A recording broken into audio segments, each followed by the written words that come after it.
It was 1972. Elvis Presley was the biggest star in the world. Again, the comeback was a success. The black leather, the swagger, the voice, it was all back. He wasn't a movie joke anymore. He was a king on a throne in Las Vegas. He sold out every show. The jumpsuits got bigger, the belts got flashier, the orchestra got louder. He was a monument, a living, breathing piece of American history. But something was off. The grind was getting to him. Vegas was a golden cage. 2 shows a night, month after month. The same city, the same hotel, the same routine. The energy that fueled the '68 comeback special was hard to maintain under the neon light. The danger was gone. It was becoming safe, predictable. The music was becoming safe too. His records were full of big ballads, heartbreak anthems, gospel standards. Songs that sounded great with a huge orchestra behind them. They were perfect for the Vegas showroom. They were dramatic and emotional, they sold well enough, but they weren't rock and roll. Not really.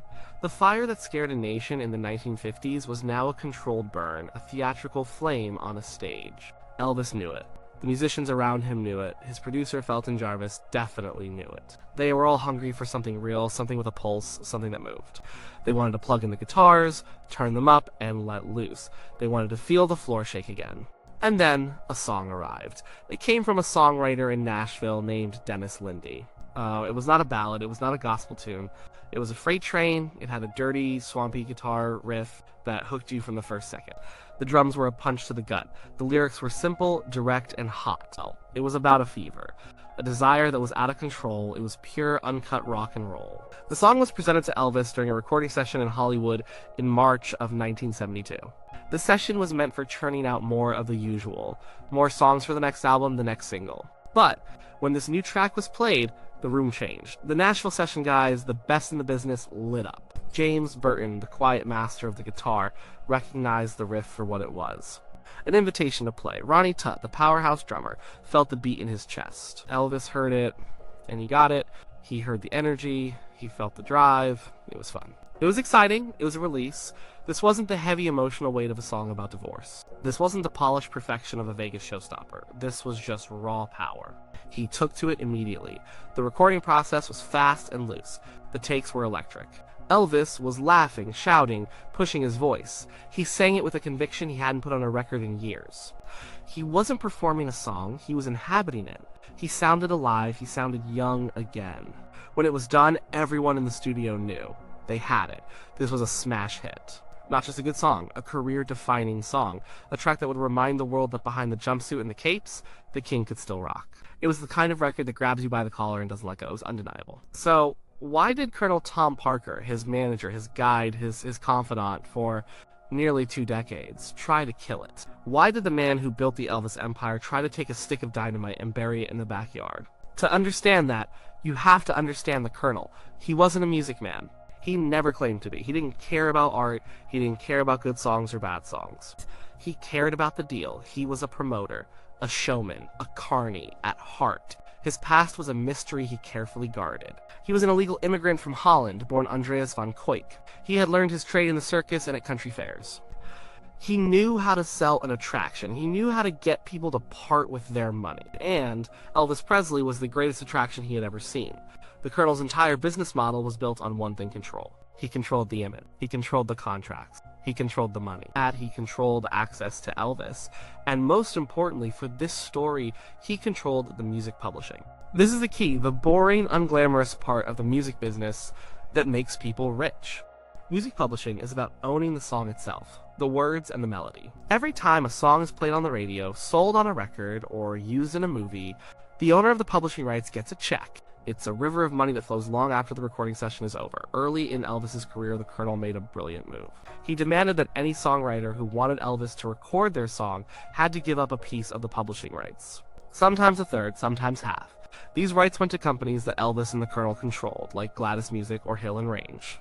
This meant that on top of record sales and concert tickets, they were cashing in on the very DNA of the songs themselves. It was a golden goose. Many great songwriters of the era, like Jerry Lieber and Mike Stoller, who wrote Hound Dog and Jailhouse Rock, initially refused. But the allure of an Elvis recording was too strong. Most eventually gave in. The Colonel system worked. It made them all incredibly wealthy. The Colonel became addicted to this stream of income. He didn't just want Elvis to have hits, he wanted Elvis to have hits that they owned. He started pressuring Elvis to only record songs from their publishing catalog. This is why so much of the music from Elvis's movie Years in the 1960s was so bad.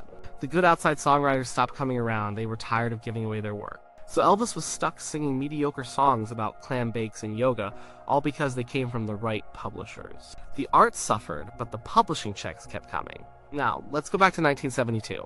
This new rock and roll song, this surefire hit, was written by Dennis Linde. Dennis Linde was not part of the Colonel's stable. He was an outside writer.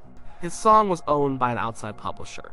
If Elvis recorded it and it became a hit, Elvis and the Colonel would make money from the record sales. But they wouldn't get a piece of that sweet, sweet publishing money.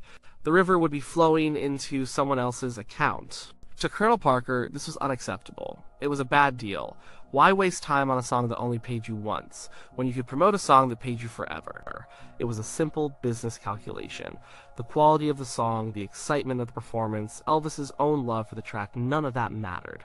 It didn't fit the formula. The Colonel also had an image to maintain. He had carefully rebuilt Elvis from a 50s rebel into a family-friendly superstar.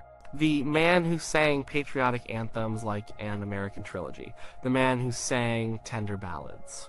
This new song was a little wild, a little sweaty. The lyrics were about a hunk of, something powerful and overwhelming. It felt a bit raw for the Las Vegas crowd the Colonel was courting. He preferred the sentimental stuff, or it was safer. It sold more souvenirs to the grandmothers in the front row. So the Colonel made his move. He couldn't stop the song from being released entirely. The record label, RCA, and the producer knew they had something special. But he could sabotage it. In the days of vinyl records, there was an A-side and a B-side.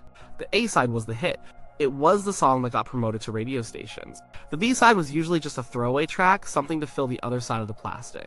The Colonel decided the new A-side single would be a song called Separate Ways. It was a sad, slow ballad about the end of a relationship. It was timely, as Elvis and Priscilla were in the middle of their own separation.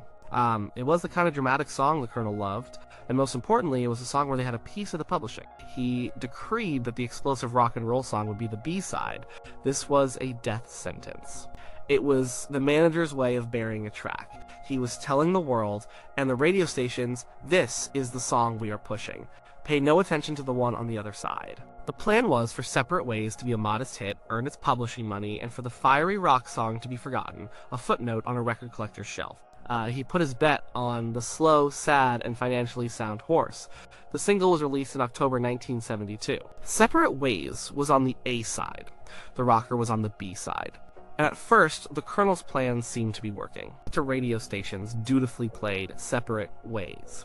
It was a good song. It climbed the charts. It peaked inside the top 20, a respectable showing. Another solid, if unexciting, entry into the Elvis catalog.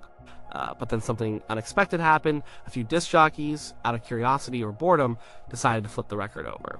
They played the B-side, and the radio station phone lines exploded. Listeners went crazy. What was that? That was the Elvis they missed. That was the energy. That was the fire. People called in, demanding to hear the B-side again and again.